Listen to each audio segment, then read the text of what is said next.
Okay, I'm going to get started this morning by welcoming all of you guys. Welcome back. Nice to see all of you guys. Welcome to everyone online as well. We're going to start off with loving kindness meditation this morning. This is a practice that's going to help you to eliminate anger, hatred, ill will, and all the lesser versions like frustration, agitation, annoyance, any kind of bitterness or hostility or resentment that's in the mind. It can help you to really transform your mind. And not only can it eliminate that towards others, but you can also eliminate any kind of negative self-talk that you have in your own mind. If you kind of diminish yourself or degrade yourself, you can actually transform this. And this meditation is what's going to help you to be able to do that, where you essentially are rewiring the mind to be loving and kind. What loving kindness is where you have a genuine interest in seeing all beings be well. You have active goodwill towards all beings, and you need to cultivate that towards all beings, including this being who you are. So the way that we do this meditation is we start with the chanting, just like yesterday with the other meditation. We ease into the meditation with the chanting. And remember, this isn't a rite or ritual or a ceremony or prayer or anything like that. It's not worship or anything like that. It's just to help ease the mind into meditation and kind of have awareness of mind and awareness of breath to get more benefit out of the meditation itself. After that, I'm going to come in with some guidance for the breathing mindfulness meditation. So that we'll be doing that for maybe just like 3 minutes or so.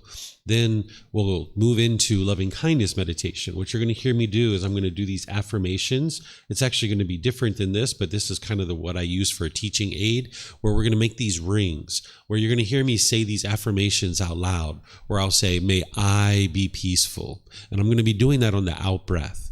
And when you hear that, at whatever point you get to your out breath, you repeat in your mind, may I be peaceful. And then you're going to hear me say, may I be safe. And then whenever you get to your out breath, you repeat that in the mind on the out breath. And then may I be well.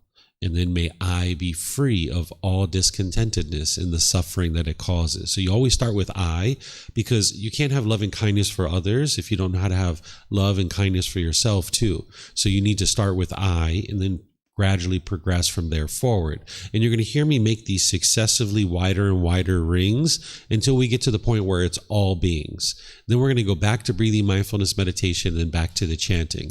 It's kind of like a loving kindness sandwich with loving kindness in the middle, the lettuce and tomatoes, the breathing mindfulness meditation, and then the bread holding it all together is the chanting. Now, when you do this loving kindness meditation, you would like to customize it for your specific needs. Whereas if there are people in your life that you have anger and hatred and ill will towards, you're going to need to include them in the meditation. But when I'm guiding you in a general way that applies to everybody. So you're going to hear me use statements that applies to everybody. But if you have someone in your life named Bob or Susie or Barbara or something like this, or a group of people, maybe you have hatred towards all police officers or all lawyers or something like this, you're going to need to put them into your meditation, where usually what people do is they start with I, and then you might do like a ring or two of people that you have loving kindness for. And that kind of bubbles up the loving kindness in the mind. Then you do a ring or two for people that you're more neutral about, maybe like coworkers or a neighbor. You don't really hate them, but you don't necessarily love them either. You're just kind of more neutral about them. And you kind of bubble up the loving kindness in the mind towards them. But then you do a ring or two of people that you do have anger and hatred towards. And then you include either a person or a group of people or something like this. This is going to be people that are either currently in your life or maybe they're long in the past. They could even be dead, but your mind is still holding on to some kind of anger. And what the mind does is it tends to hold on to its anger, thinking that this is a way to get back at that person. But that's kind of like holding a hot coal in your hand and trying to burn somebody else, because this anger is only harming your own mind. So if you're going to get liberated from this anger, even if it's people that are long in the past, even if they're dead, you're going to need to release that from your mind. And that's where the loving kindness meditation will come in and help you to transform your mind. So it doesn't mean you're going to go back and have relationships with these people necessarily, but you need to liberate your mind of the feelings of anger, hatred, ill will, frustration, agitation, annoyance. You need to get rid of any resentment that's in the mind. By the time you get to enlightenment, you won't even have the slightest dislike towards another being. So this is what's going to help you to do that. So you'd like to put a ring or two of individuals that you do have anger or hatred towards. And then ultimately you get to all beings. So you have a total of about 6 to 8 rings in your meditation. You'll see how I do it as I do it here this morning with you guys. So do you guys have any questions on this? Anything that you'd like to ask? I think you'd like to just try it, right? Okay, so when I do it, you'll hear how I walk you through it and guide you through it. So it's the same thing. Just take whatever position is comfortable for you. You can do the loving kindness meditation in the seated, lying, or standing positions. We don't usually do it in the walking position, but you can use seated, lying, and standing. Works really well with this one. So I'll guide you guys through this, okay? Arahang Samma Sambuddho Mahakeva Bhutang Mahakavanhang Apivateyami Savakato Mahakavata Dhammo Dhammang Namasami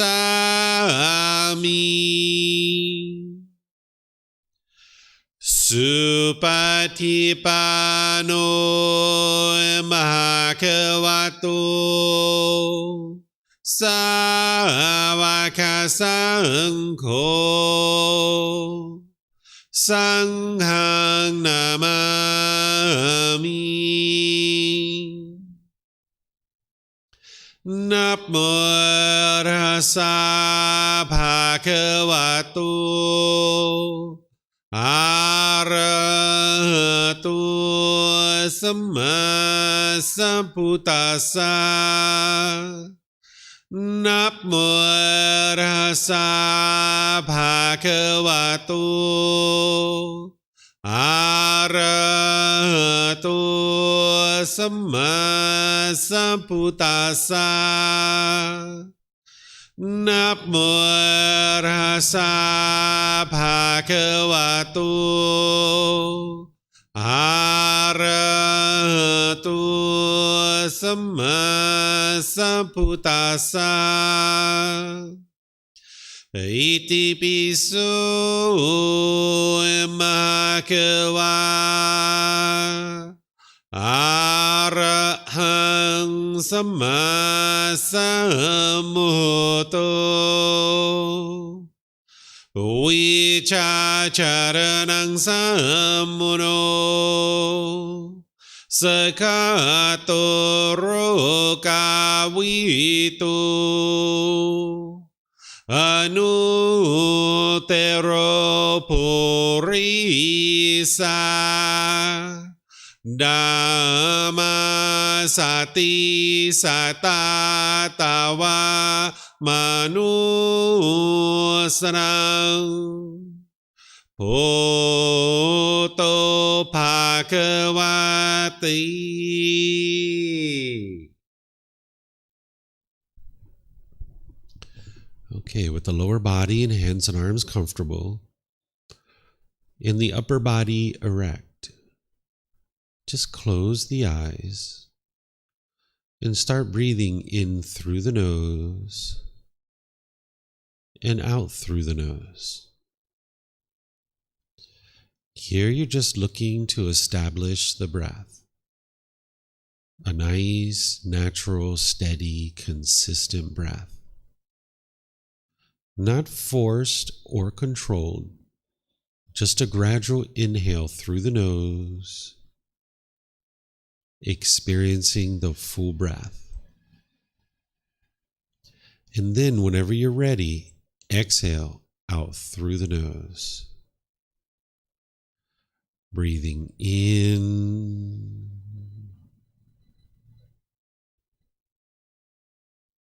and out.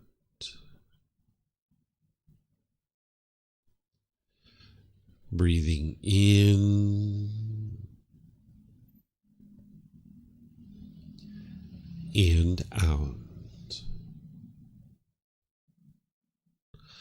Your breath may not match up with the guidance that I'm providing, and that's okay. This is your practice. I'm just here for guidance.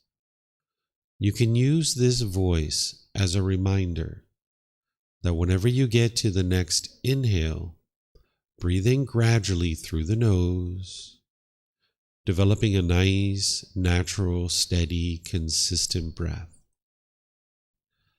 And then, whenever you're ready, exhale out through the nose, experiencing the full breath. Breathing in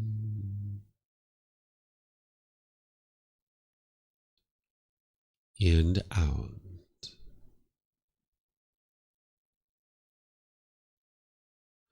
Breathing in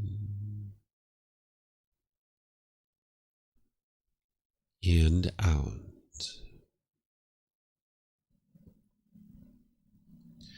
With the breath well established, start fixating the mind on the breath, either the sound of the breath coming into the nose or the sensation of air moving over the skin into the nose.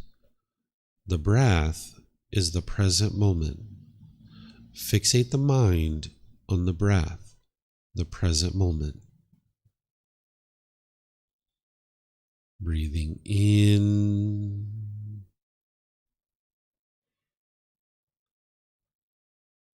and out.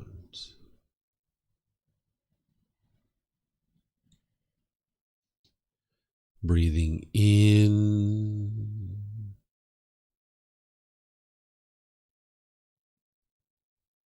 and out.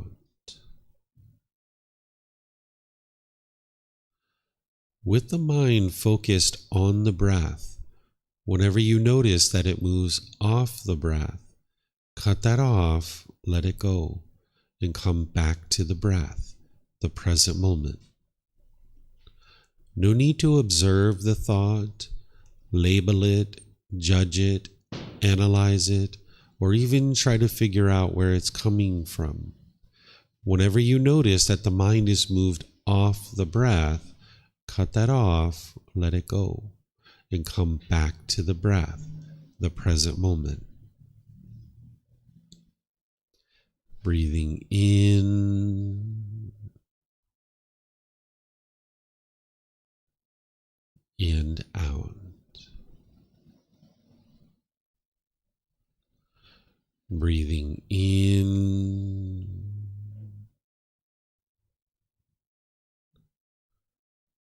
and out.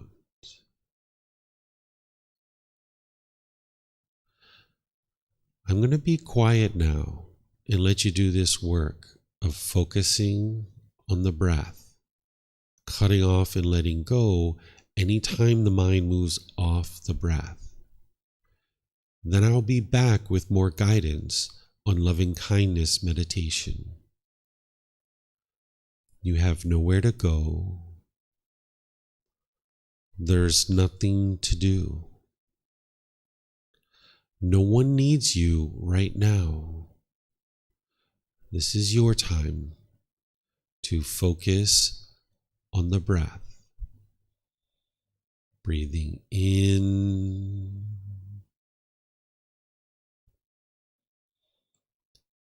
and out.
Continuing to breathe in through the nose and out through the nose. When you get to your next out breath, repeat these affirmations in the mind.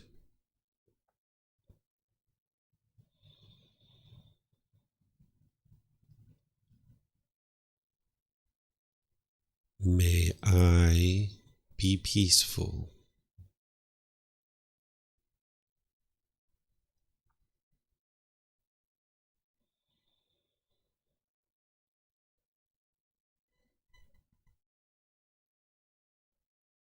May I be safe.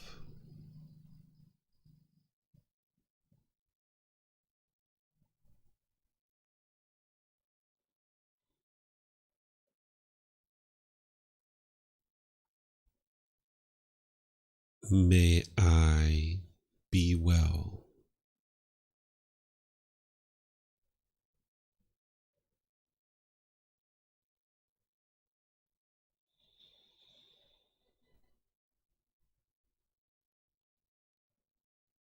May I be free of all discontentedness in the suffering that it causes.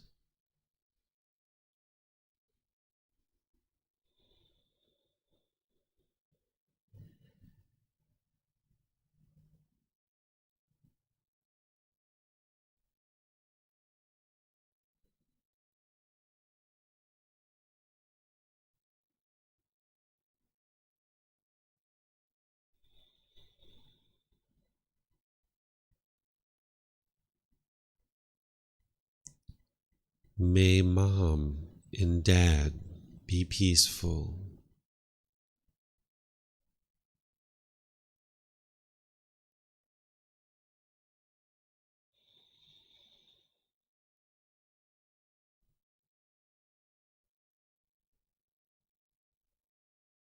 May they be safe.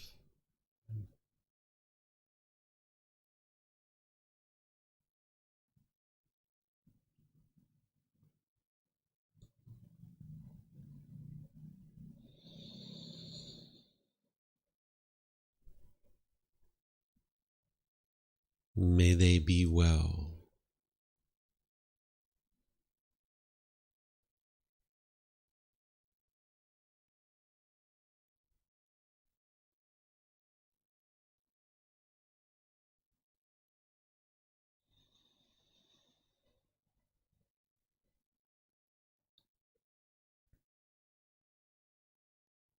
May they be free of all discontentedness in the suffering that it causes.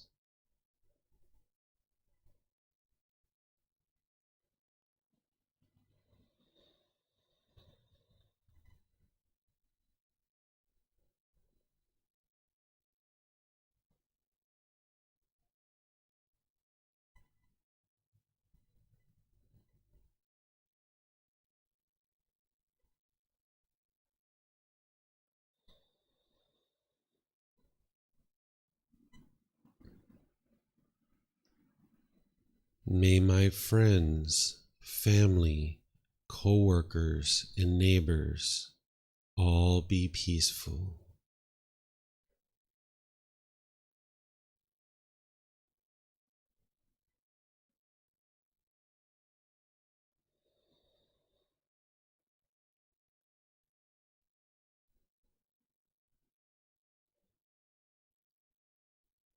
May they be safe.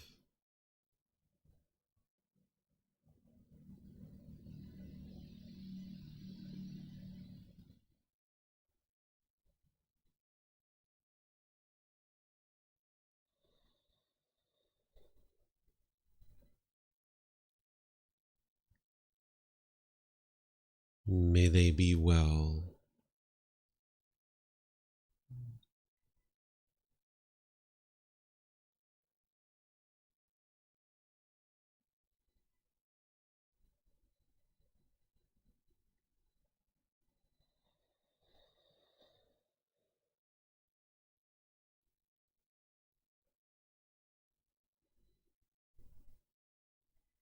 May they be free of all discontentedness and the suffering that it causes.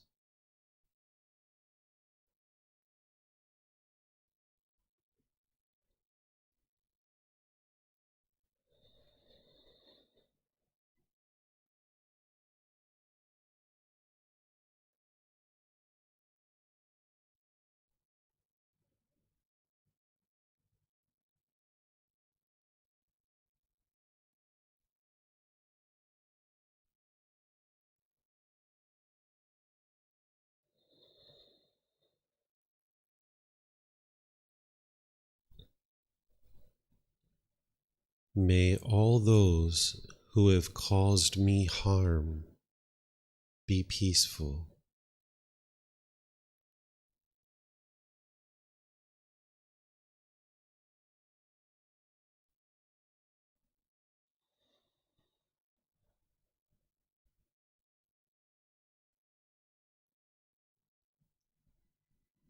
May they be safe.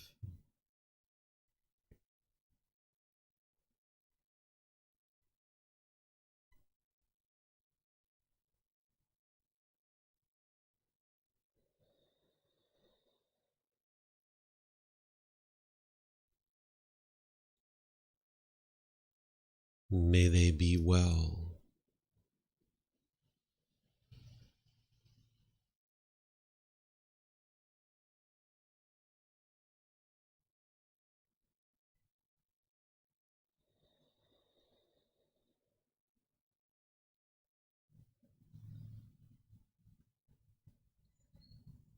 May they be free of all discontentedness and the suffering that it causes.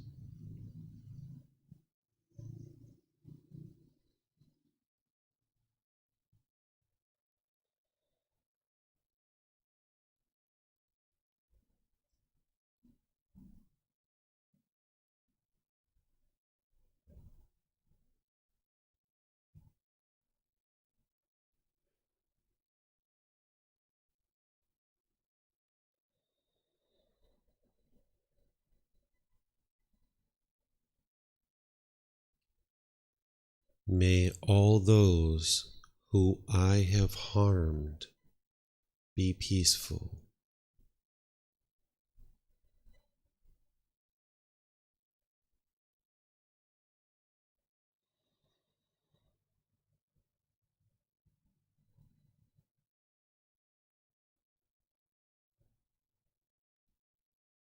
May they be safe.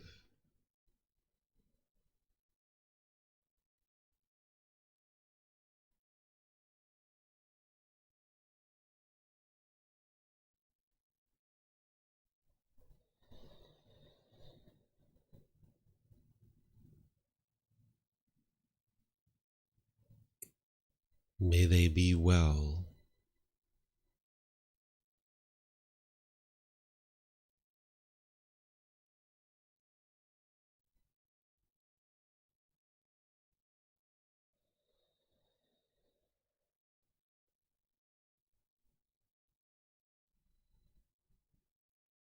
May they be free of all discontentedness and the suffering that it causes.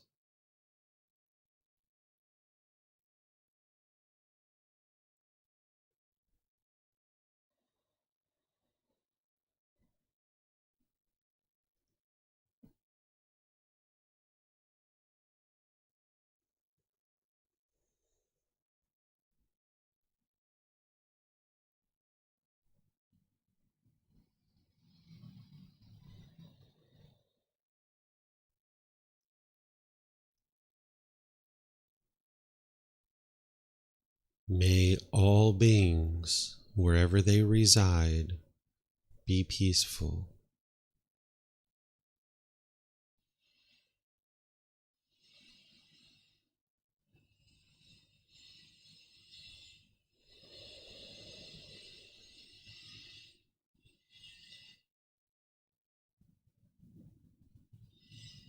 May all beings be safe.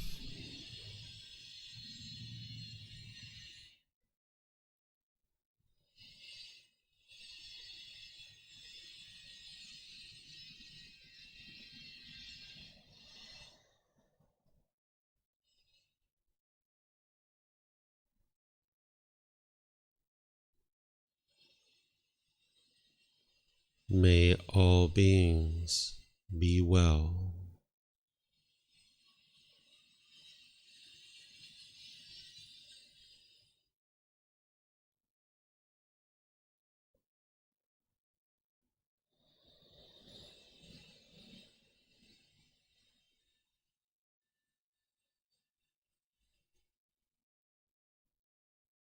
May all beings be free of discontentedness and the suffering that it causes.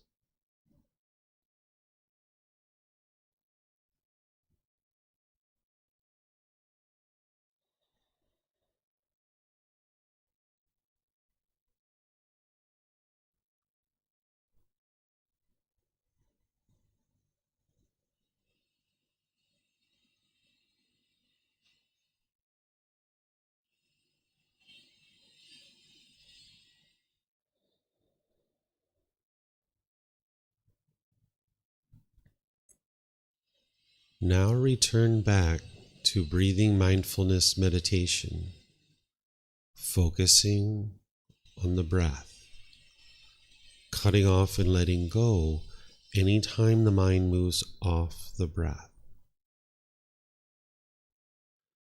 Breathing in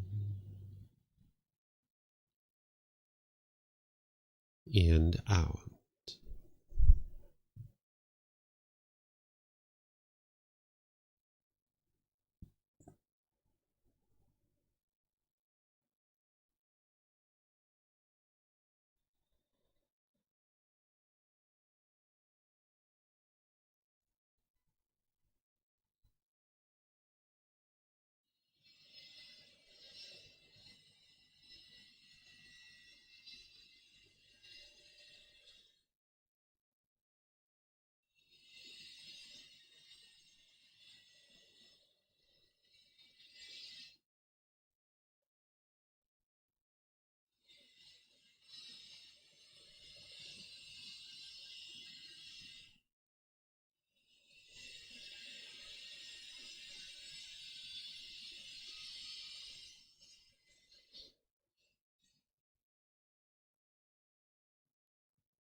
สัมมาสัมพุทโธมหาเขวา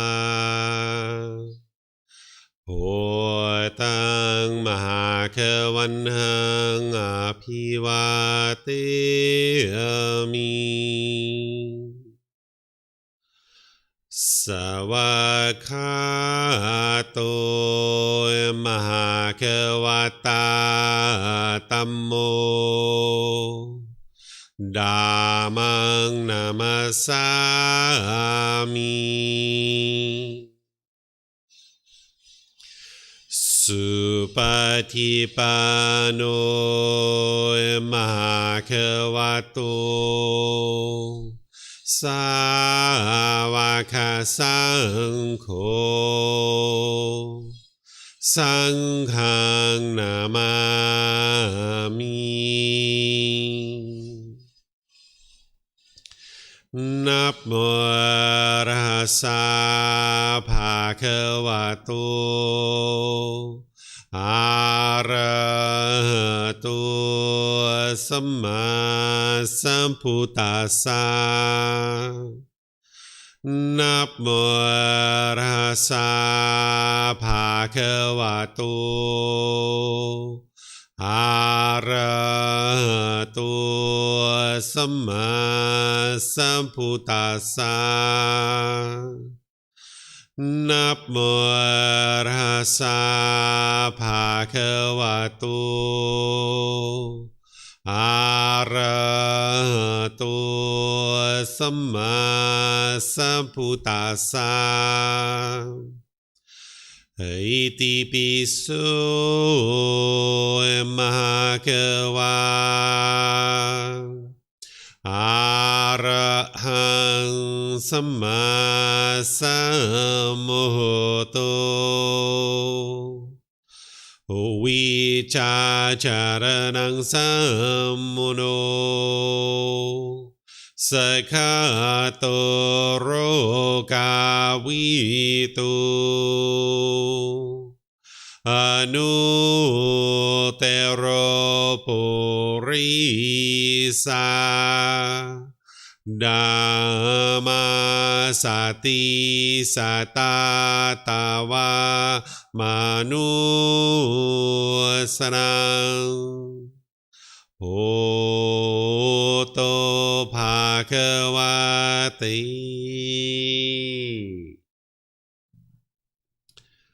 Okay, if you guys would like to slowly make your way out of meditation. Okay, once again, welcome back to all of you guys. Welcome to everyone. Welcome to everyone online as well. This meditation of loving kindness meditation, I'd like to kind of point out a few things because normally when I'm teaching this, I'll go through and thoroughly teach it. But today I just kind of introduced it to you and we actually did it. But there's a couple of things that it's important to understand as you're starting to build up a loving kindness meditation practice. That when you're doing these affirmations, this isn't sending loving kindness to others. This isn't wishing that they are well. This isn't asking for any intervention from anybody else to make those people well. Instead, what it's doing is it's rewiring your mind so that you can have loving and kind thoughts towards these beings, so that if you're in contact with these beings, you can be loving and kind through your intentions, speech, and actions. And this is what's going to produce the beneficial results in your life. When you're being loving and kind to others, you'll see that this is what is coming back to you. But you're going to need to transform your mind through the entire Eightfold Path to include the loving kindness meditation. So this meditation isn't to change other people or ask for anyone to intervene on your behalf and make mom and dad well or anything like that. This is so that when you're around mom and dad, you can be more loving and more kind. And this is going to promote better relationships for you in those situations. So this is essentially rewiring your mind, helping you to be more loving and more kind in these situations. Is there any questions that you guys have on the loving kindness meditation? Anything you guys would like to ask about this? No? Okay. So what I suggest people do is that as you're building up your meditation practice, that you build up a practice where you're doing 2 to 3 meditations per day, and you would like to slowly build up to 30 minutes or more. It's going to take you time to do this. It can take 6 months, a year, even 2 years to build up to that kind of frequency and that kind of duration, because you need to start kind of clearing some things out of your life, like maybe you're searching social media, or you're on YouTube extensively, or doing other unbeneficial things. You're going to need to kind of figure out where can you kind of trim things back in order to be able to fit things like this into your life and then gradually expand it. What you're going to notice is frequency is more important than duration. That if it's a matter of 1 meditation for 30 minutes or 2 meditations for 15, go for the 2 meditations for 15 minutes. That's going to be much more beneficial for you.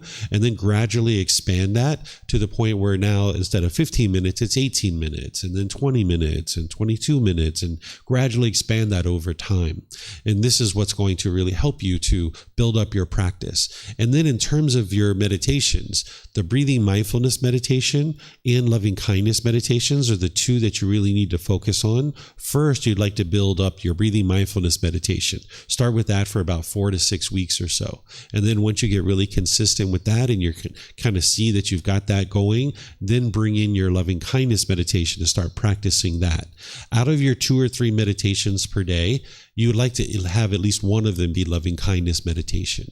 And if you do it in the morning, this usually works out really well, because it's kind of like filling up your gas tank with loving kindness and kind of going out into the world and being more loving and kind. It doesn't mean you can't do it in the evening or in the afternoon or anything like that. But what you'll notice is if you're going out in your workday or you're interacting with others, you'll have more loving kindness in your mind as you go out and interact in your day. So it's ideal to do it in the middle of the day.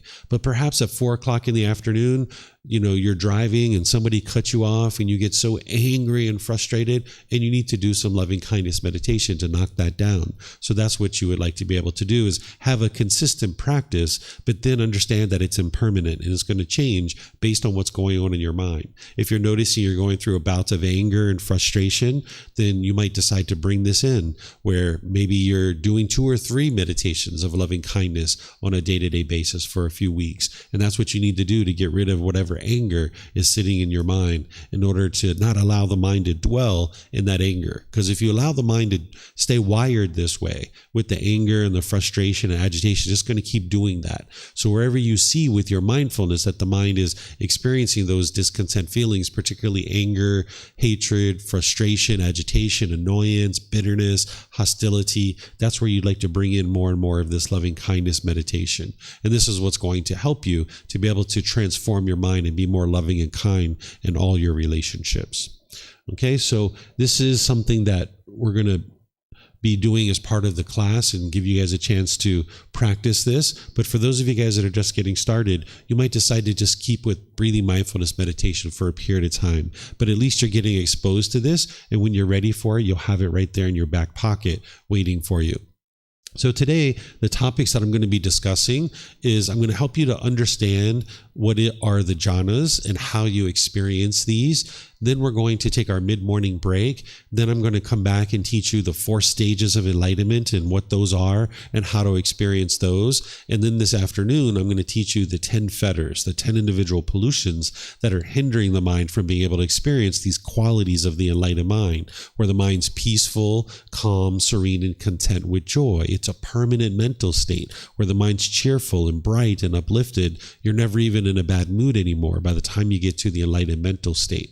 But there's these preliminary phases that the mind goes through on its way to the first stage of enlightenment. So we're going to talk about these jhanas to help you understand what they are, because as your mind's starting to experience these, it's helpful to know that that's what's occurring, because you're going to need to kind of pivot your practice and start focusing more on the 10 fetters. Up to this point, what we've been discussing in the class is I shared with you the Eightfold Path. That was yesterday morning, that we went through the Eightfold Path. And you would like to dial that in closer and closer in your life. In fact, if you can work on committing this to memory, this would be really helpful for you. You might take the next few months and just really study the Eightfold Path so that you can know it inside and out, backwards and forwards, left, right, up, down. So that if somebody said to you, by the way, what is that right intention that the Buddha teaches? That second step of the Eightfold Path, what is that? And you could easily say, oh, that's the intention of renunciation, non-ill will, and harmlessness.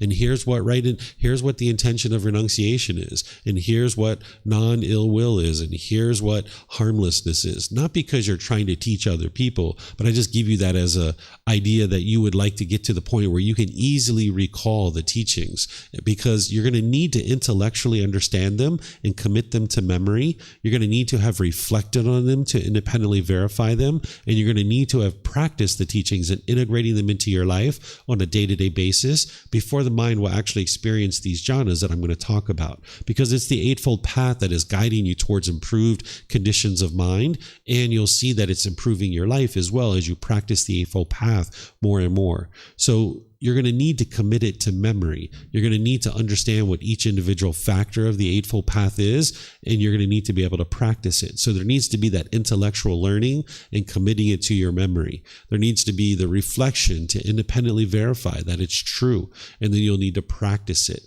But you wouldn't be able to practice it in integrating it into your life if you didn't understand what it was and you didn't have it in your mind. So I encourage you to take time to really study that Eightfold Path. And where you need help, you can reach out to me and I'll help you. And sometimes students even like to sit down with me and kind of like almost like they're teaching me, just to kind of confirm that they're understanding it properly, that they'll kind of like go through it in a 30-minute, 45-minute time frame, and they'll just kind of talk about it, and they'll just kind of hit each individual factor. And then right there, I can share with them, oh, you missed this one, or you missed that one, or you need to understand this aspect of it a little bit better. So if you'd like to do that either in person or online through Zoom, you can actually do it that way, where you can schedule appointments, and I'll sit down with you and make sure that you have an opportunity to be able to talk and confirm that you've learned the Eightfold Path and committed to memory.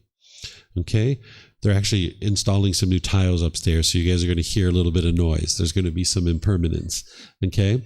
So understanding what these jhanas are, let's talk about them, and then we'll go into each one of them and discuss them in detail.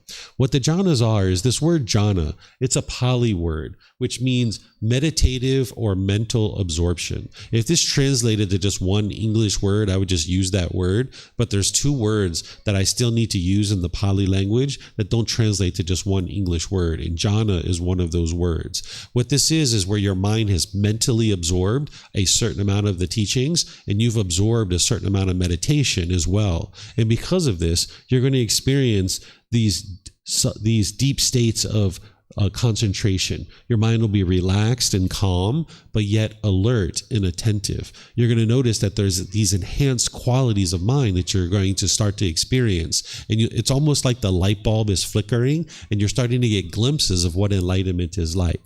This light bulb that's flickering, it's kind of like these temporary periods where it could be for a couple of minutes, it could be for a couple of hours, where you start noticing that the mind is experiencing these improved qualities. And where you're noticing that, you'll know that your mind is in the jhanas. I'm going to explain to you what those qualities are when we get to that point, but now we're just talking about what the jhanas are in general, is that there's these enhanced qualities of mind where the mind has absorbed a certain amount of the teachings, a certain amount of meditation, you've been practicing the Eightfold Path to a certain degree, and now the light bulb is kind of flickering and giving you glimpses of what it's like to experience these enhanced qualities of mind. There are the 4 preliminary phases that the mind goes through prior to the first stage of enlightenment. Some people will teach you all kinds of different numbers of jhanas. Someone might say there's 8 jhanas or 22 jhanas or however many that people are talking about, but the Buddha only taught 4 jhanas. So if you hear any other number besides 4, it's not actually what the Buddha taught. You're going to see the words of the Buddha in a moment where he actually taught the jhanas, and you can see that he taught 4 actual jhanas. So these are experienced as a result of putting together the Eightfold Path really, really well, dialing that into your life to include the 5 precepts, that as you're practicing the 5 precepts really closely, this is a certain amount of moral conduct that you're practicing, and it's improving the quality of the mind. So as you're developing your life practice, you'll see that the mind's starting to move into these jhanas. this is an indication for you that when your mind is experiencing these enhanced qualities of mind, that you're putting together the Eightfold Path really well, that this is kind of a really big indication for you. Even along the way, like I mentioned to you guys yesterday, even someone who's been learning for 2 days has come in before and told me that they've seen some improvement just in a simple situation that they were in. You'll see that all the way along the way. As you start practicing the teachings, you'll see improvement to the condition of your mind. But when your mind moves into these jhanas, this is a very big indication that things are significantly improving, because the way that your mind was functioning prior to the path to enlightenment to the time where you ultimately get to the jhanas, it's almost like night and day. In fact, people can sometimes misunderstand these jhanas. They can think that they're actually enlightened because the qualities are so enhanced and you're experiencing such improvement to the condition of your mind when your mind is in the jhanas. Some people mistake them as enlightenment. They actually think that they're actually enlightened, but in reality, they're just experiencing the jhanas. So once you start experiencing these jhanas, it is an indication for you that you've put together the Eightfold Path to a certain degree, and now it's time to start pivoting and starting to focus on the 10 fetters more directly. Everything you're doing to work on the Eightfold Path, that is helping you eliminate the 10 fetters or the 10 pollutions of mind. But once you start putting together the Eightfold Path really well and you're experiencing these jhanas, now you start targeting each individual fetter more closely. And that's why this afternoon, I'm going to teach you about the 10 fetters more closely. Okay? Every practitioner is going to experience these jhanas on their way to the first stage of enlightenment. You wouldn't actually be able to get to the first stage of enlightenment without having experienced the jhanas. And you definitely wouldn't be able to get to enlightenment itself without having experienced the jhanas. So anybody who's actually going to progress to that point in their practice of either the first, second, third, or fourth stage of enlightenment where the mind is actually enlightened, they're going to experience these jhanas. Okay? So more about what the jhanas are is these are temporary mental states that you're experiencing as you're making your way to enlightenment. As you continue to progress towards enlightenment, the qualities that you experience will ultimately be permanent, but your mind is not meant to dwell in these jhanas permanently. That you need to be able to move past the jhanas and get out of them and into the first, second, third, and fourth stage of enlightenment. But the qualities that you're experiencing as you're moving through the jhanas, you will retain those qualities as you're making your way to the first, second, third, and fourth stage of enlightenment. So sometimes when people are experiencing the jhanas, the qualities of mind that you're experiencing are so enhanced, they kind of get bogged down in those jhanas because they're so pleasurable for them that they really dwell in those jhanas. And it's important to understand that they're not permanent, that if you became complacent and you didn't continue to develop your practice, your mind can actually regress out of the jhanas. It can regress backwards. But if you continue to practice and you continue to develop your mind from those jhanas, you'll make your way forward to the first stage of enlightenment. And once your mind is in the first stage of enlightenment, your mind won't regress backwards from that point. But when you're in the jhanas, the mind can still regress. But in the first stage of enlightenment, it won't regress from that point forward. There'll only be forward progress. So it's important to know that these phases, these enhanced qualities of mind, they can be experienced in a very pleasurable way, and people can kind of get bogged down in those jhanas, where what you would like to do is continue to focus on developing your practice, staying determined, dedicated, and diligent so you can move past them and into the first stage of enlightenment. So the mind can easily regress if you don't stay determined, dedicated, and diligent. If you become complacent for any reason, your mind can regress out of those jhanas. These are enhanced qualities of mind that you're experiencing at all times. These qualities are permeating in the mind, and you'll see that as your mind experiences them. And as you continue on your journey into the stages of enlightenment, they'll continue to permeate in the mind. You'll continue to maintain these qualities. And this will make more sense to you as I explain to you what those qualities are. As I mentioned, the jhanas can oftentimes be mistaken for enlightenment itself because the qualities are so enhanced and it's so pleasurable to be in the jhanas, and it's like night and day from what you experienced before, that sometimes people mistake that they're actually enlightened when their mind is actually just in the jhanas. This is where if you ever hear somebody that tells you an enlightened being still experiences frustration or agitation or annoyance or something like this, either they just don't know that an enlightened being doesn't experience those things, or they might actually be in the jhanas themselves thinking that they're enlightened, and they're describing what they're experiencing as enlightenment. And because they still experience frustration and agitation and annoyance, they think their mind is enlightened. But because they're still experiencing those feelings, they think enlightened beings still experience those feelings. But I can assure you that enlightened beings don't experience any of those discontent feelings. They're all completely eliminated from the mind. So they can oftentimes be mistaken because the mind just lacks wisdom about what enlightenment is, and that they're not enlightened yet. They're actually in the jhanas. Let's talk about what the jhanas are not.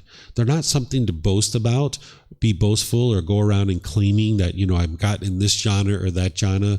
You're not going to put on your Facebook page, like, by the way, I'm in the second jhana, right? Put it on your profile. It's probably not something you're going to call your mom up and say, hey, mom, by the way, guess what?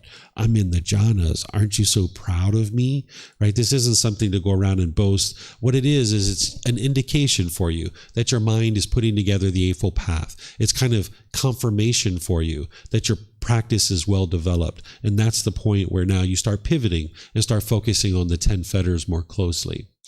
The jhanas aren't only experienced in meditation, and it's not something that you can turn on and off. Sometimes people think that the jhanas are only experienced while you're in meditation. They think that you meditate and you're entering into the jhana, and then when you are done with your meditation, your mind has exited out of the jhana. You're going to see with the words of the Buddha, this isn't true, and I can explain to you why this isn't true. But this is a big common misunderstanding that you'll see in the world, that people think it's only during meditation that you're experiencing the jhanas, or they think that it's only meditation that you need in order to produce the jhanas. But you actually wouldn't be able to produce the jhanas and get to that point of experiencing those attainments even without something like the 5 precepts. You would need to learn and practice the 5 precepts that in order to actually experience the jhanas. And I'm going to show you that in the words of the Buddha, so you don't have to just kind of believe me, because that's what I shared with you, is don't believe anything that I share.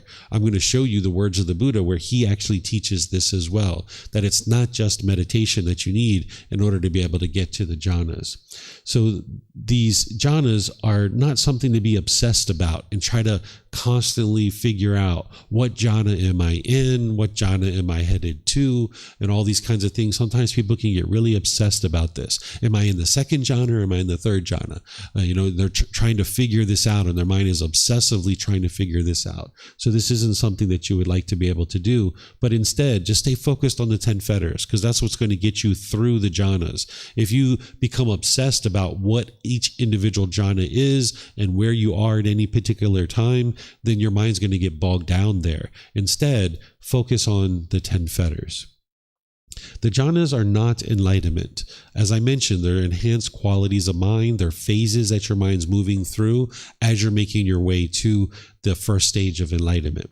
They're also not anything mystical or magical that determines you're a special person, or that these are only experienced by a special person. So it's not, the path to enlightenment isn't about being a special person. It's about just the opposite, of realizing that you can be humble and you can treat everybody equally and not judge other people and put yourself above people or put yourself below people. You would like to just see yourself as being equal to everybody. So as you're experiencing these enhanced qualities of mind, sometimes a person's conceit can arise. This is their arrogance, their pride, their boastfulness, because you'll see how much more focused your mind is versus other people around you, and you might notice this conceit arising in the mind. So if you're noticing any of that, you need to be able to get rid of that out of the mind.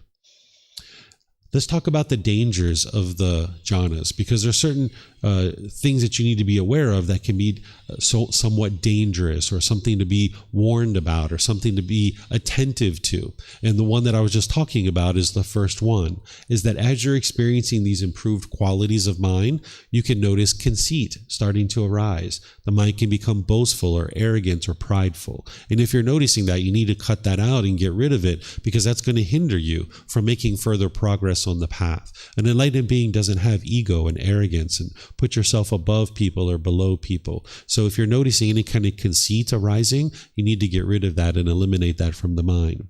The mind can become complacent when you're in the jhanas because it's so pleasurable to experience the enhanced qualities of mind that you're experiencing in the jhanas, that the mind can kind of get bogged down and become complacent and not actually develop your practice further. And the reason why this is a real danger is because if your mind becomes complacent in the jhanas, your mind can regress backwards out of the jhanas. I can't even tell you how many times people have contacted me. They're brand new people that I've never heard from before. And they'll say, David, 10 years ago, I was experiencing this amazing thing. I was experiencing for 2 weeks or for 1 week these amazing qualities of mind, and I have no idea what that was and how that happened and what I can do to get back to that, and I just want to know how I can get back to those qualities that I was experiencing. And this is because they essentially stumbled into the jhanas and they didn't realize what they were. They didn't know how to continue to move past them. They became complacent and their mind regressed out of them. And they talk about how amazing they were, but they didn't actually know how to actually get through them. So their mind actually ended up regressing because they became complacent. So you'll see and hear from people that do that. I have heard from many different people that have experienced that. So this regression can happen as the mind is becoming complacent. The mind can be overwhelmed with excitement and joy when you're getting into the jhanas. It's almost like the mind can be bouncing off the walls sometimes because there's so much excitement and so much joy. You need to learn how to restrain your mind because in the jhanas, your mind's not fully disciplined yet. So as your mind's starting to experience these heightened qualities, this excitement and joy, if you don't have discipline of the mind, it can be really hard to control it. So this is one of the challenges once you get into the jhanas. This is where the 7 factors of enlightenment are tools to be able to help you to kind of refine the mind. So you would have needed to learn the 7 factors of enlightenment so that when your mind's starting to experience these, excitement and this joy, you know how to kind of calm it down and bring it down to the middle where it's not bouncing off the walls.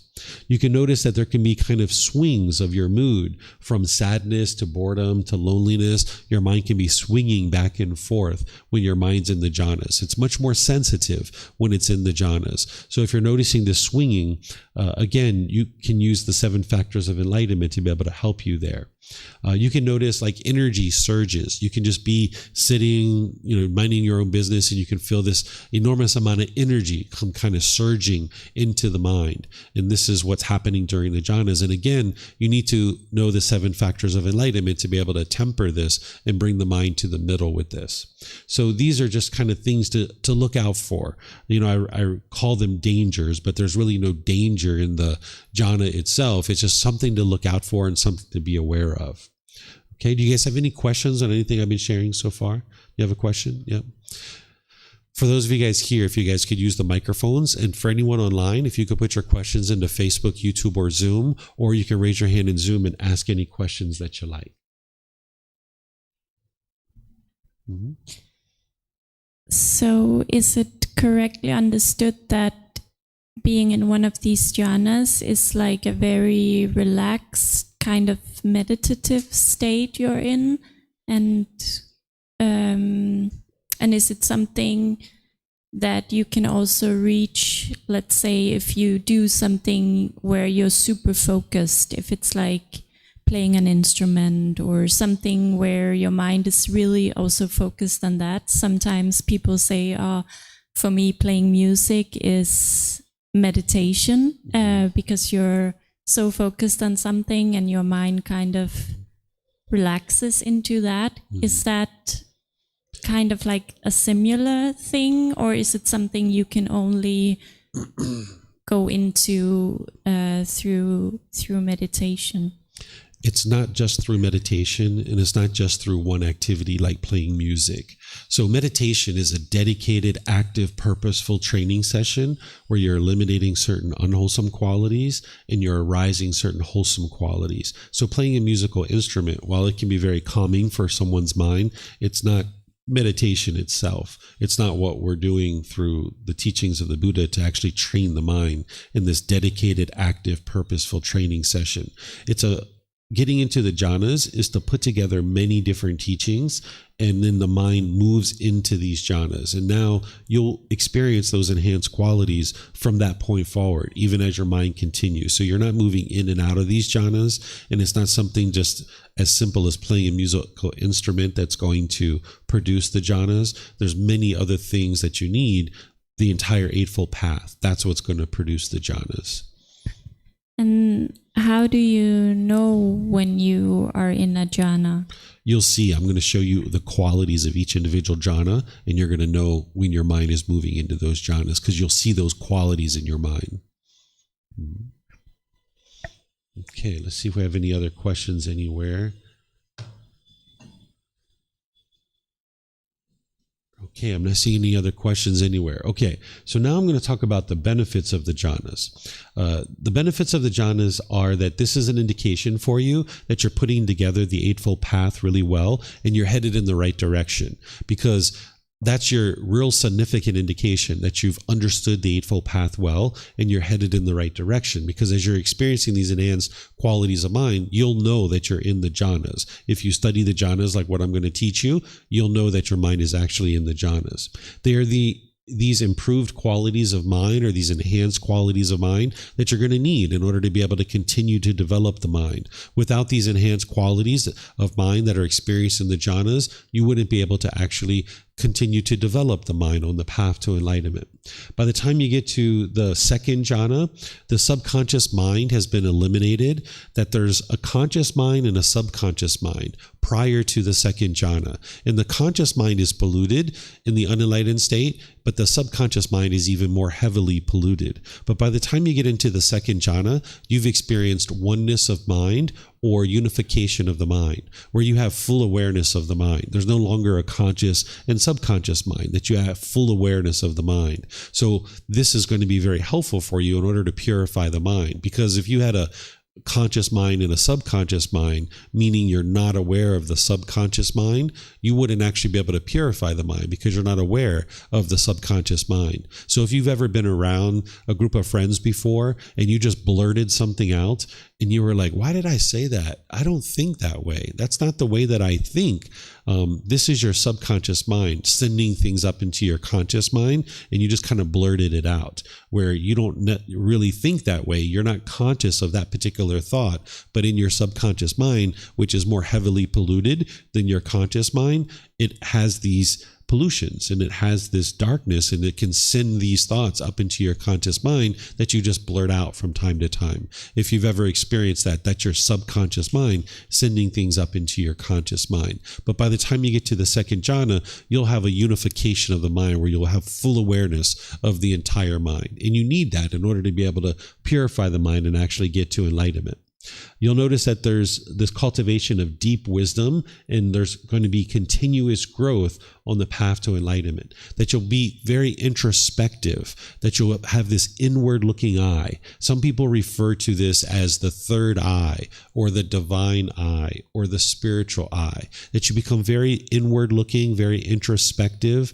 This is where your mind is now fully aware of the entire mind. And this is experienced as you're moving into the jhanas. And some people talk about it as opening of the third eye, but we would refer to it as an individual is coming into the jhanas. But the Buddha even talks about this. He describes it as the third eye, or inner eye, or divine eye, or spiritual eye. It's where you're more introspective and inward looking. Okay. Then as you're in the jhanas, you're going to have much more wisdom about what is wholesome and unwholesome, and what is wise and unwise in the world. You would have cultivated that wisdom on your way to the jhanas. So you'll have much more wisdom about this, and you'll be able to produce more and more wholesome results in your day-to-day life, because you're making more and more wise decisions all the time. You'll notice that discontentedness has significantly reduced when you're in the jhanas. That if you were angry and raging and really frustrated and agitated, as your mind's moving into the jhanas, that has diminished to a certain degree. There's been a reduction of discontentedness. But the individual in the jhanas is still experiencing discontentedness. It's not yet eliminated.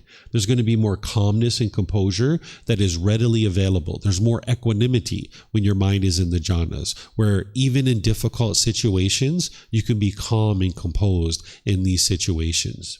You'll notice that there's more awareness of this interconnectivity of all beings, where in the unenlightened state, when we're not in the jhanas, we tend to be very selfish and go out into the world and do things that are self-pleasing just for ourselves. But when you're moving into the jhanas, you start realizing this interconnectivity and how your decisions affect others. Sometimes people can become very affectionate of animals and human beings during this time frame that they're experiencing these jhanas, because they start seeing this interconnectivity between themselves and other beings. So this is something that you might see. You might notice more and more harm in the world. Smiling becomes easier, and there's a more cheerful disposition when your mind is in the jhanas. It's easier to communicate and interact in the world with others because there's more brightness in the mind. The mind's not fully brightened up the way it will be when you're in the enlightened mental state, but there's more brightness and more radiance than what you've been used to in the past. It'll be easier for you to develop relationships with friends because oftentimes we are very shy or we're very inhibited. We might be hindered from going out into the world and making friends with people. But when you're smiling, when you're cheerful, when you're making wise decisions, when your mind is bright and radiant and uplifted, you'll find it much easier to interact with the people around you. But you'll also have the wisdom of making wise decisions of who to include in your life, because oftentimes we make decisions of who to include in our life, and then later we find out that we made some unwise decisions about who to involve in our life, and now it comes back to harm you. So you'll be able to make decisions about who to involve in your life more readily. Okay? So here's the words of the Buddha on the jhanas. I'm going to read this to you, and then I'm going to break it down and teach it to you the way that I do with all of his other teachings. He describes this in the Eightfold Path under right concentration, because that's the results of having put together the Eightfold Path. He describes it in other places too in his teachings, but this is him describing the jhanas and what you're going to experience as you've put together the Eightfold Path really well. And after I read it, then I'll break it down for you, taking out a lot of the connecting words. So here he says, in what, monks, is right concentration? Here, a monk, distant from sense desires, distant from unwholesome mental states, enters and resides in the first jhana, which is with thinking and pondering, based in seclusion, filled with excitement and joy. And with the subsiding of thinking and pondering, by gaining inner tranquility and oneness of mind, he enters and resides in the second jhana, which is without thinking and pondering, based in concentration, filled with excitement and joy. And with the fading away of excitement, remaining imperturbable, unable to be upset or excited, calm, serene, mindful and clearly aware, he experiences in himself the joy of which the noble ones say, peaceful is he who resides with equanimity and mindfulness. He enters the third jhana. And having given up pleasure and pain, and with the fading away of former gladness and sadness, he enters and resides in the fourth jhana, which is beyond pleasure and pain, and purified by equanimity and mindfulness. This is called right concentration. Okay, so these are the words of the Buddha on the jhanas. And before I break it down for you, just notice here that he says enters and resides in the jhanas. These aren't something that you move into and you move out of. It's not like what people say. You can read books and you can learn from teachers that they tell you that you turn these jhanas on or off, or that you only enter them as a result of meditation. But I'm going to show you what these jhanas are and these enhanced qualities, and I'm going to show you even more words of the Buddha where he's talking about these. This is just describing the jhanas themselves. So here's the way that they break down and the certain qualities that you're experiencing in each one of these jhanas. By the time you got to the first jhana, you've distanced yourself from sense desires and distanced the mind from unwholesome mental states. What this means is that prior to the path to enlightenment, we tend to chase things based on our cravings, desires, attachments. We long and yearn. We're looking to please the mind, and we're craving those pleasant feelings of happiness and excitement. So we chase and chase and chase and chase and chase and chase and chase. We think, oh, I feel miserable. I feel so horrible. I feel lonely. I feel bored. I know what I need to fix this. I need a boyfriend or girlfriend. Let me go get a boyfriend or girlfriend. So then we chase that for a while. And then we get a boyfriend or girlfriend. And maybe we're happy for a period of time. But then we feel sad again. And then we're like, oh, I know what I need. I need more money. That's what I need. Let me chase money for a while. I need more money. So now you chase that for a while. And now you actually get your more money. You're happy for a period of time, but then that fades away. And then you're like, oh, I know what I need. I need a new car. That's what I need. Let me chase that for a while. Or I know what I need, a new house. Let me chase that for a while. So the mind will just chase and chase and chase. It might be any of these things that I just mentioned, or things like jewelry or food or sex or gambling or substances that cause heedlessness. Any kind of thing the mind could just chase and chase and chase and chase and chase and think that this external thing is going to provide some lasting satisfaction. This is what we do in the unenlightened state with a lack of wisdom. But by the time you get to the first jhana, you will have seen the truth in that these external things aren't providing lasting satisfaction, that you get what you want, you feel happy for a period of time, and then that changes and it fades away, and your mind ends up right back into the painful feelings. So since you've seen the wisdom of this, by the time your mind gets to the jhanas, you will have started distancing yourself from trying to please the senses. Instead of chasing after things, you're going to start pursuing things as a goal, objective, or interest based on wise decision making. That it's not any longer about pleasing the senses and just getting to those temporary pleasant feelings, but your mind's starting to peel away from that and starting to get more and more wisdom that these temporary pleasures pale in comparison to the qualities that you can experience when you get to the unconditioned joy. Because what the mind's experiencing is conditional happiness, that based on some condition, you will get happy. So that if it's sunny outside, you'll get happy. Or if your bank account is here, you'll be happy. Or if your mom and dad do this, you'll be happy. But then when all that starts changing, that's where your mind becomes sad or frustrated. That if you get happy when your bank account is here, when it goes here, you'll be sad or frustrated. Or if your children do this over here, you'll be happy. But then when they do this over here, you'll be angry and sad and frustrated, right? So this is what the mind's doing in the unenlightened state, is going up and down and up and down. And as an individual sees the wisdom of this, they start realizing that these external things aren't going to provide lasting satisfaction. So you stop chasing them and you start distancing yourself from them. So if there are certain things that you were doing in the past where your mind was maybe addicted to a particular thing, your mind starts peeling back from that a bit. You still have sensual desire at this point, but you're starting to distance yourself from it.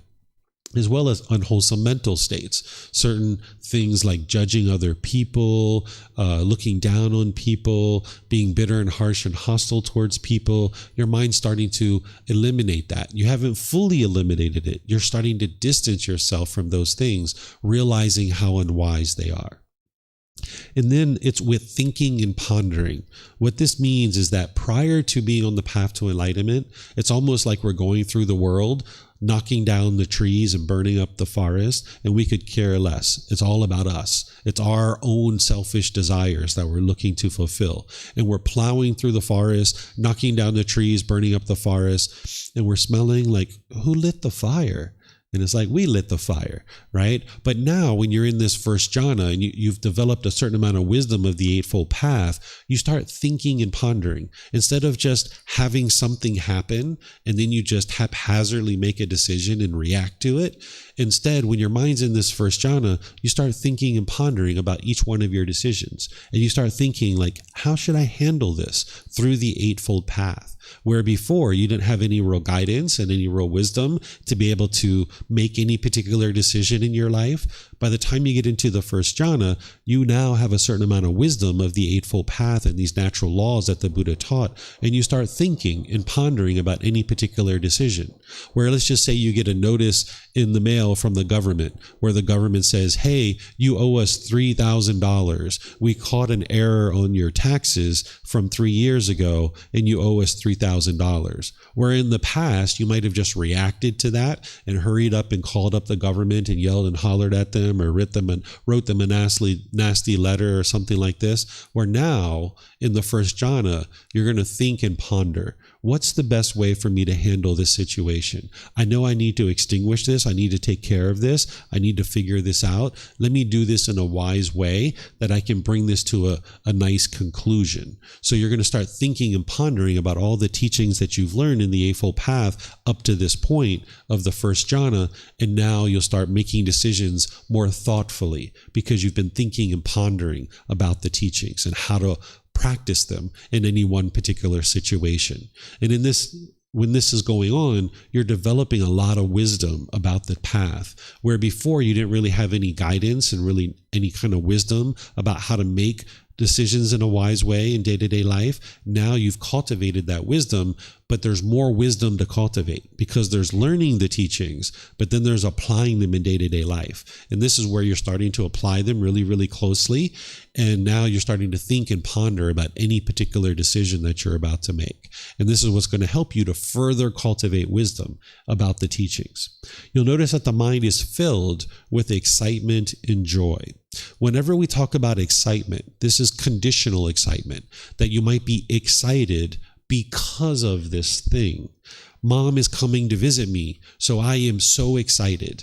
This is a conditional experience because now when mom calls you on Friday and says she can't come to see you, something's changed. You'll be frustrated or sad because you allowed your mind to get excited when mom said she was coming. Now when that changes, and everything around you is going to change because of impermanence, now on Friday, you're frustrated and agitated or annoyed. So what the Buddha is saying here is that your mind's going to be filled with excitement, this conditional, pleasant feelings. But then there's also some joy.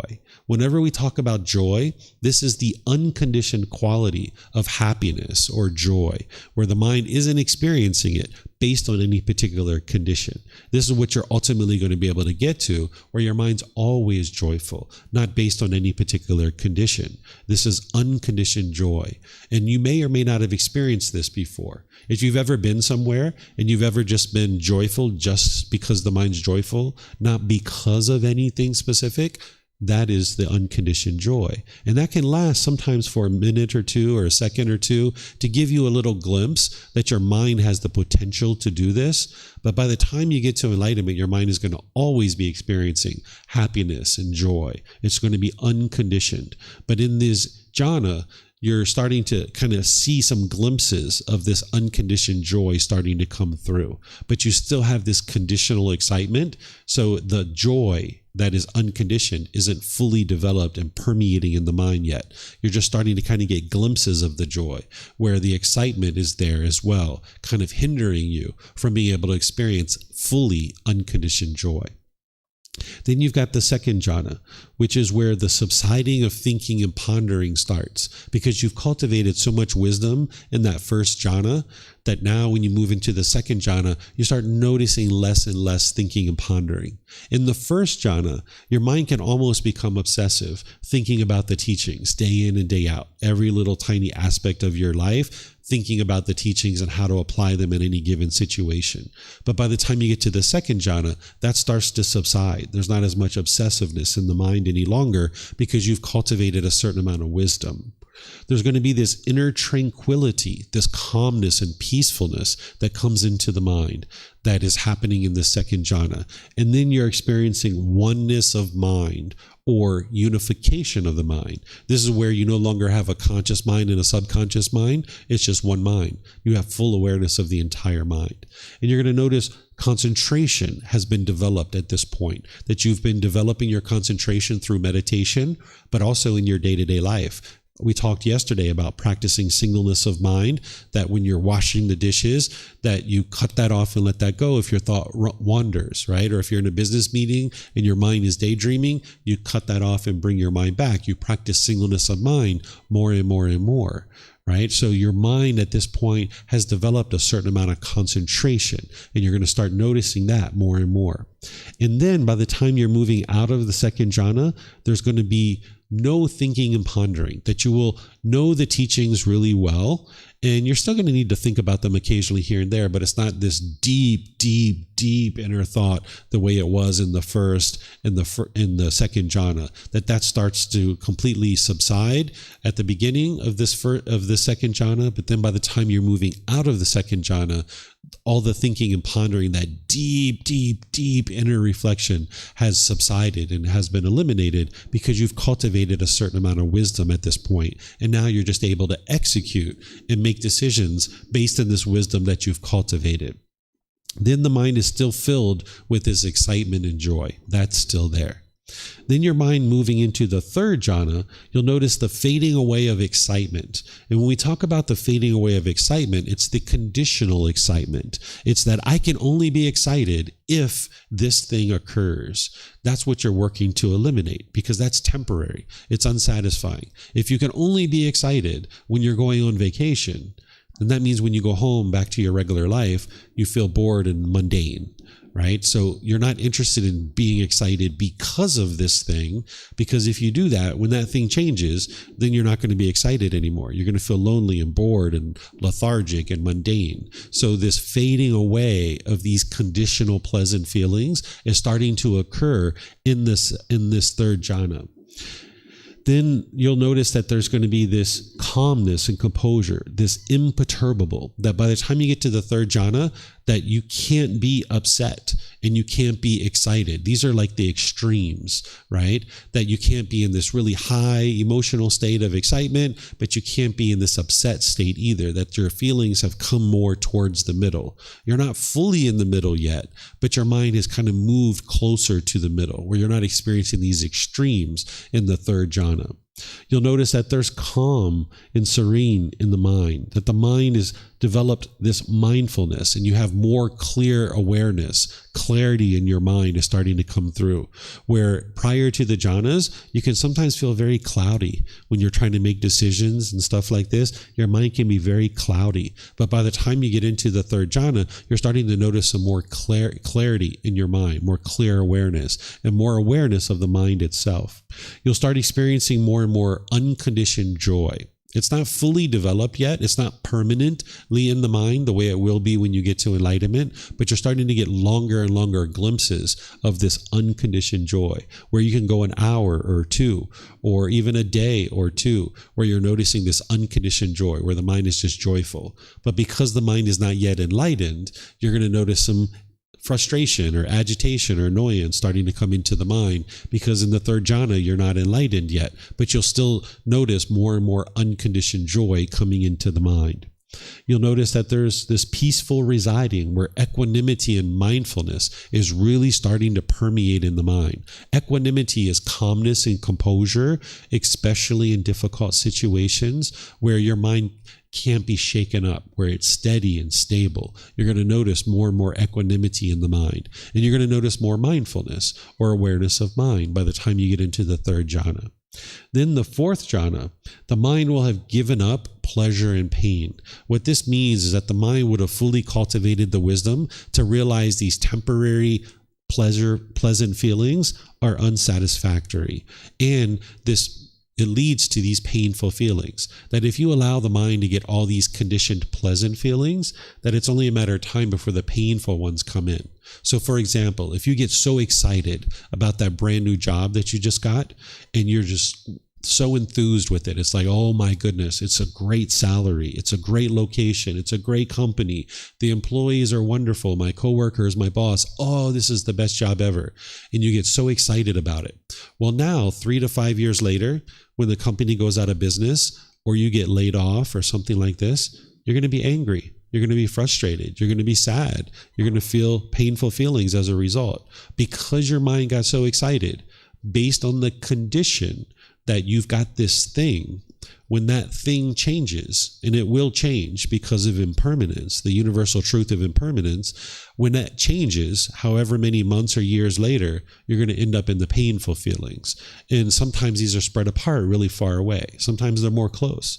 Maybe you look at a pair of shoes in the window of the store at the mall, and you get so excited about that new pair of shoes. And you go into the store and you're so excited to get them on your feet and purchase them and walk out the door with them. And then when you ask the salesperson, hey, size 9 or 9.5 or whatever you have, and they go check, and they come back and they're like, hey, sorry, we don't have your shoes. And now you might be frustrated. You might be annoyed. So it can actually be a lot closer. It can be spread away, but it can even be closer. Anytime you allow your mind to have conditional, pleasant feelings based on some condition, that condition is going to change. And now your mind's going to end up in the painful feelings. So by the fourth jhana, your mind has seen this, and you're no longer interested in being in that kind of up and down, up and down. Your mind hasn't fully accomplished it yet, but you've at least given up on it. And you've decided, hey, I'm not going to chase these pleasant feelings anymore because it just leads to the painful ones. There's this fading away of the former gladness and sadness. So the mind has come even more to the middle where your emotions aren't so extreme anymore. You're going to notice that the mind's coming more toward the middle where there's more calmness and composure in the mind. The mind is now getting to the point where it's beyond this pleasure and pain, where it's no longer chasing after the pleasant feelings, and therefore you're not experiencing as much of the painful ones either. And then there's equanimity and mindfulness has been fully developed and brought to full development. The mind is calm and composed in all situations. You'll notice that the mind is fully aware. You've developed the 4 foundations of mindfulness, that you'll have awareness of the bodily sensations associated with discontentedness that is about to arise. There's that early warning system that your mind is getting ready to experience a conditioned feeling. There's maybe tingling in the body, tightening in the chest, tightening in the throat, heat in the face, pressure in the skull. You will have fully developed the 4 foundations of mindfulness, and you'll be able to see, whoa, the mind's about to get angry. You're going to know that through the 4 foundations of mindfulness because you would have fully developed your mindfulness by the time you get to the 4th jhana. So this is what the jhanas are. This is what you'll experience when your mind's going into these jhanas. And you can see that these qualities are something that the mind's residing in. It's not that you're turning these on or off, and it's not that these qualities are experienced only during meditation. It's actually something that's being experienced all throughout your day whenever you're in these jhanas. And you'll be able to see when your mind's going through these jhanas, you'll be able to see it. This is where it gets really real for you, because you can learn these teachings of the Buddha where he taught these 2,500 years ago, and you can learn them and practice them and train your mind. And when you start seeing your mind experience these, and you're like, oh my goodness, he explained this 2,500 years ago. I practiced what is taught in the teachings, and here's my mind experiencing the exact qualities that he's talking about. And you'll know that this is 100% real. This is where someone really starts to eliminate their doubt about the teachings. There's a certain fetter that you guys are going to learn about called doubt, where an individual has doubt about whether the teachings are actually going to lead to enlightenment or not. By the time you get into the jhanas, you're going to eliminate your doubt because you'll see these enhanced qualities, and it gets really real for you because you know that the Buddha taught this 2,500 years ago, and here you are today experiencing the very qualities that he talked about. Okay, so do you guys have any questions on the qualities of the jhanas and what's experienced as your mind's moving through them? Yes, sir.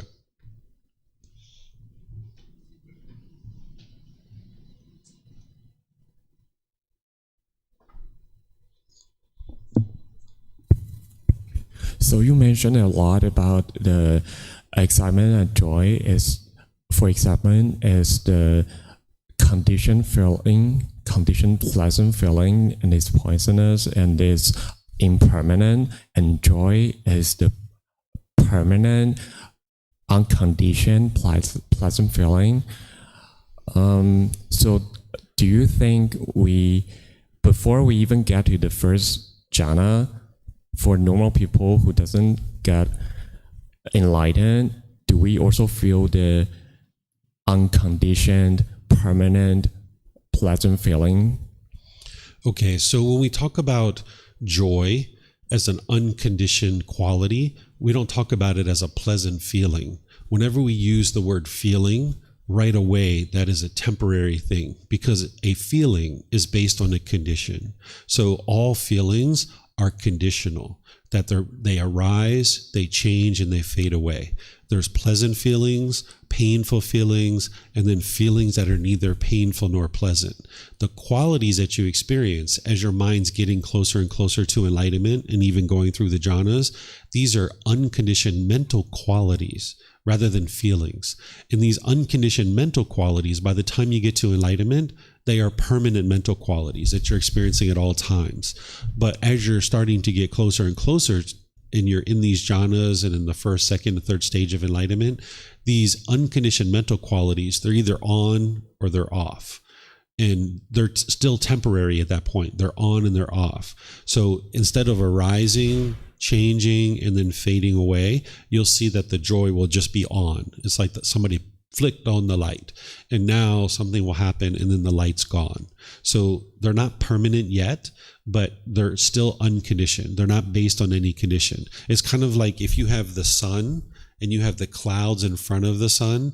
As the clouds start peeling away, the rays of the sun will shine through, but then the clouds could move in such a way that it blocks the rays again. So the rays are always on, but there's these pollutions that are blocking it.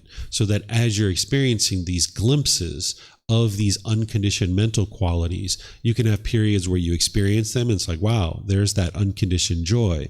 But then it's like, boom, it's gone. So you can experience it for a few minutes, a few hours, a few days, and then it's gone.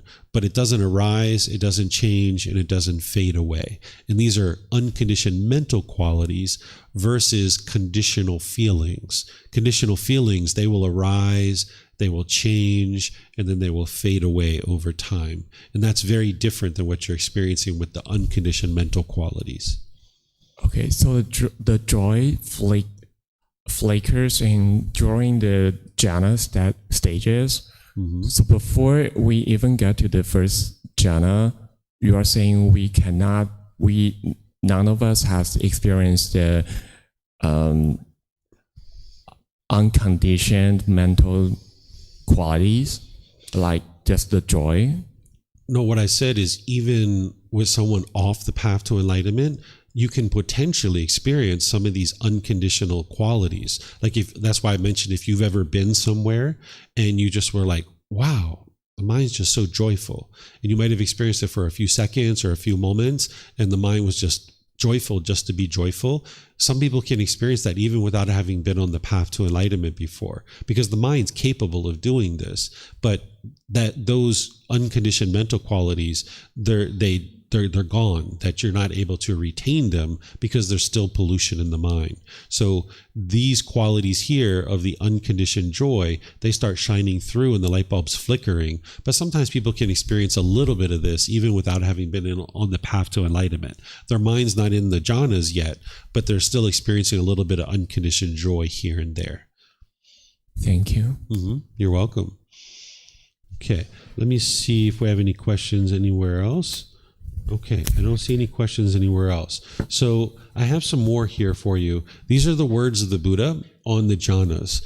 He's got many different places where he talks about the jhanas, and he talks about certain qualities of the jhanas. He talks about how to experience the jhanas. He talks about what's going to be experienced when you're in these jhanas. So these are some of his words that I'll share with you that I've extracted from the original text so that you can see what he's talking about here. Here, he's talking about having blindfolded Mara. What Mara is this formless being that is interested in causing calamity in the world. And this being is trying to influence others to do unwise and unwholesome things. And not only is Mara doing this, but beings on Mara's behalf. Some traditions might refer to this being as Satan or devil or Lucifer, something like this. This is a real actual being. It's a formless being that not everybody can see. Some people can see this being, some people can't, but this being is interested in causing calamity in the world, and it's going to try to influence you to do unwise things. It's your decisions that is making any particular result in your life, but this being and beings working on this being's behalf can try to influence you. And what the Buddha is saying is that once you get into the first jhana, you've blindfolded this being, meaning that this being understands that your mind has developed to a certain point, and it no longer tries to influence you. It no longer tries to influence you to do unwise things, because it knows that you have a certain amount of wisdom and you've cultivated your mind to a certain degree. But remember, in the jhanas, you can regress backwards. But if you continue to go forward, this being will no longer try to influence you because it knows that it can't, right? So that's what the Buddha is saying there. Here, the Buddha talks about being secure from danger. You can read this and you can see where he says, it also occurs to Mara the evil one.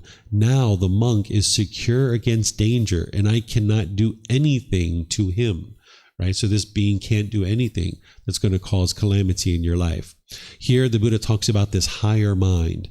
If a monk should aspire, may I become one to obtain at will, without trouble or difficulty, the 4 jhanas that constitute the higher mind, and provide a peaceful residing here and now. Let him fulfill the precepts. Right? So this jhanas are higher consciousness. Your mind's moving to this higher and higher consciousness. It's referred to as a higher mind.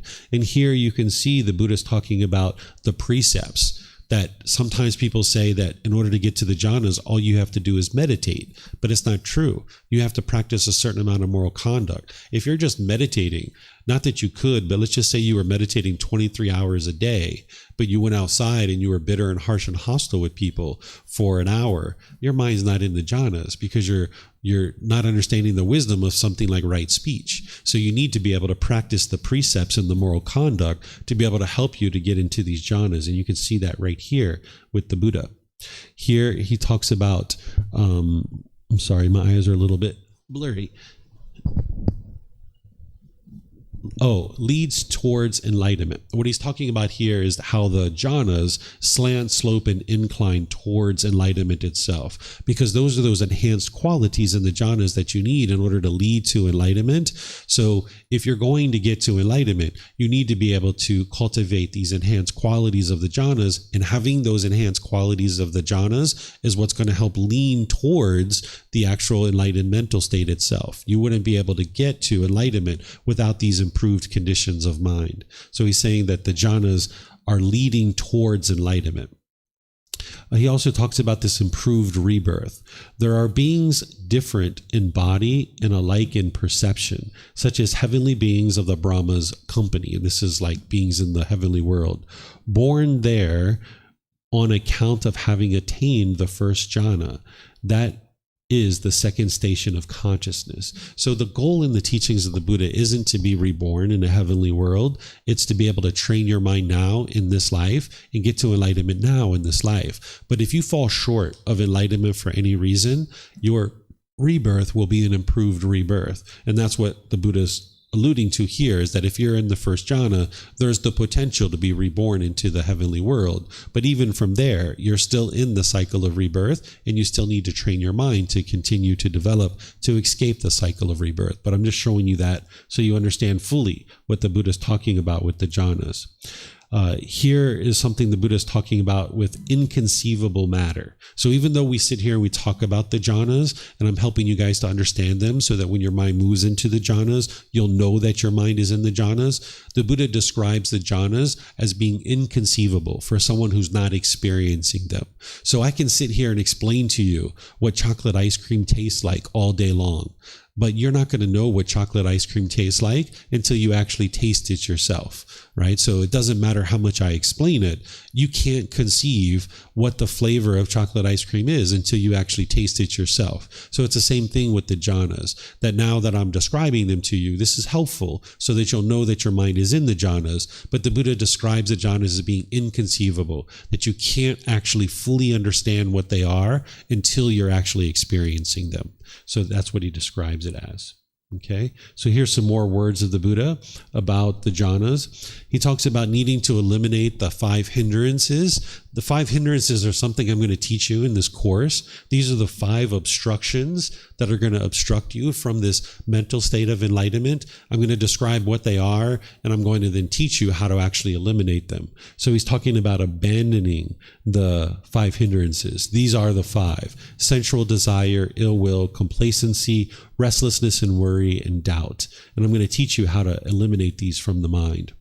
Then he talks about how meditation leads towards the jhanas. It's not meditation alone, but meditation will help you to get into the jhanas. Here he says, monks, if for just the time of a finger snap, a monk develops mindfulness of breathing or breathing mindfulness meditation, he is called a monk who is not lacking of jhana, who acts upon the teachings of the teacher, who responds to his advice, and who does not eat the country's alms food, having produced no results or benefits.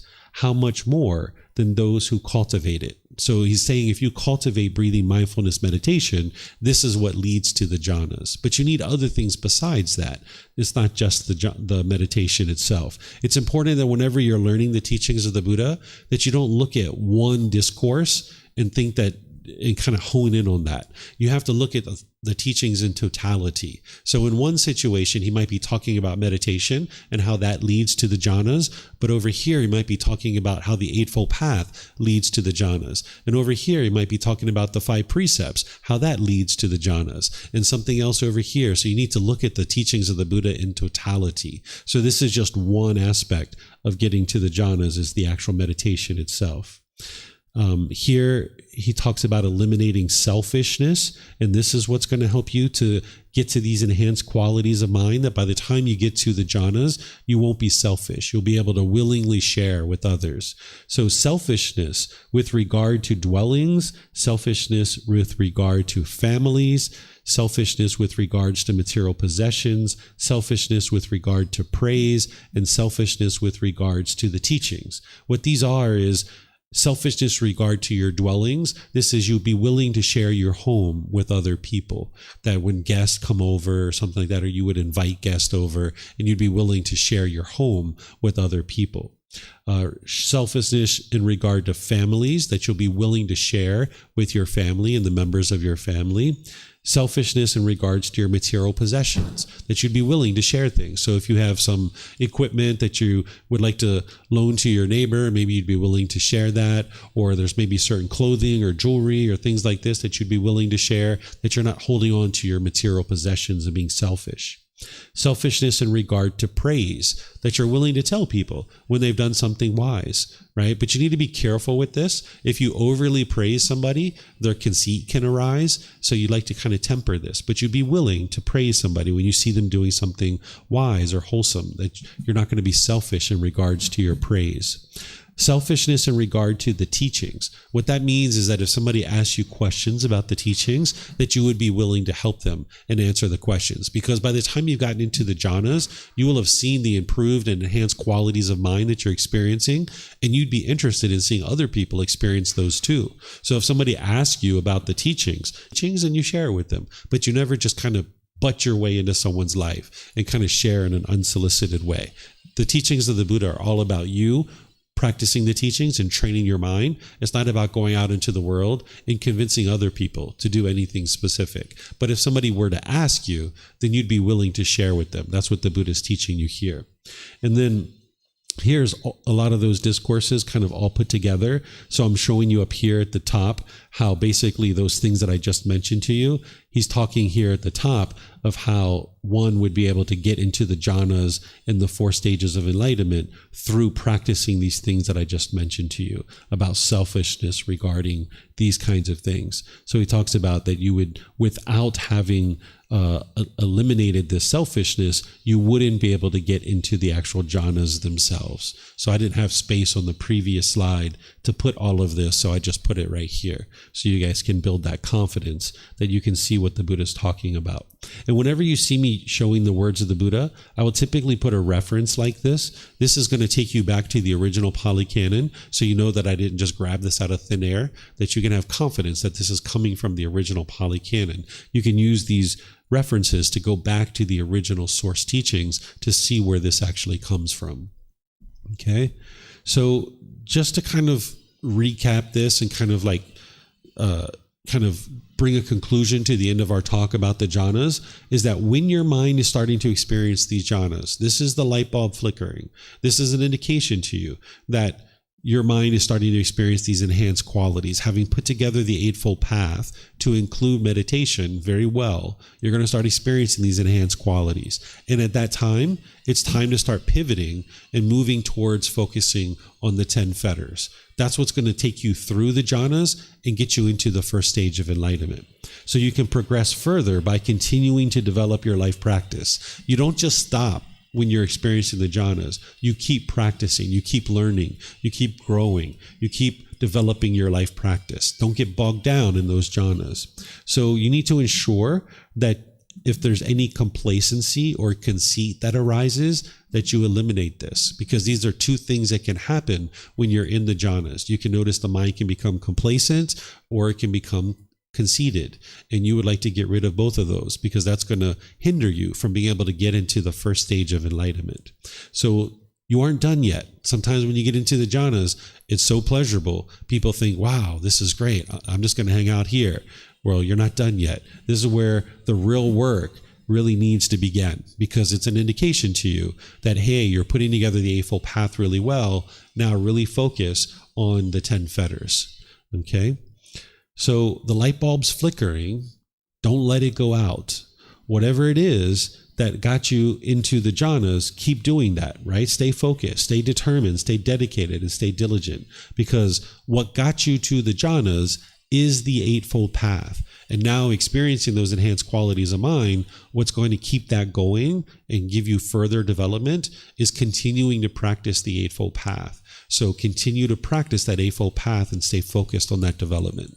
So since it's the Eightfold Path that's going to help you get into the jhanas, I like to usually pause here whenever I talk about the jhanas and kind of end our class on this particular topic with, do you guys have any questions on the Eightfold Path? Anything that you're not familiar with at this point that you need clarity on? You can ask those questions now if you have any questions at all. And this isn't the last time you'll ever be able to ask questions. You can ask me questions at any point about the Eightfold Path. But just based on what you know now, are there any things that you guys would like to ask questions about?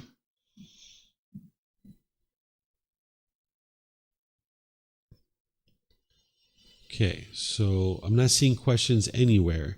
So what I'm going to do is I'm going to take a little break here. It's basically about 10 minutes to 11. So let's take a break all the way to 10 minutes after 11. That'll give us a 20-minute break. So you guys can rest and relax, go get some snacks, use the restroom, whatever it is you'd like to do. And when we start back at 10 minutes after 11, I'm going to teach you the 4 stages of enlightenment, because that's what's next after the jhanas. When you're experiencing the jhanas, the mind's then going to move into the first stage of enlightenment. So I'm going to explain to you guys what those are and how the mind moves through those. So enjoy your break, and I'll see you guys afterwards. Okay?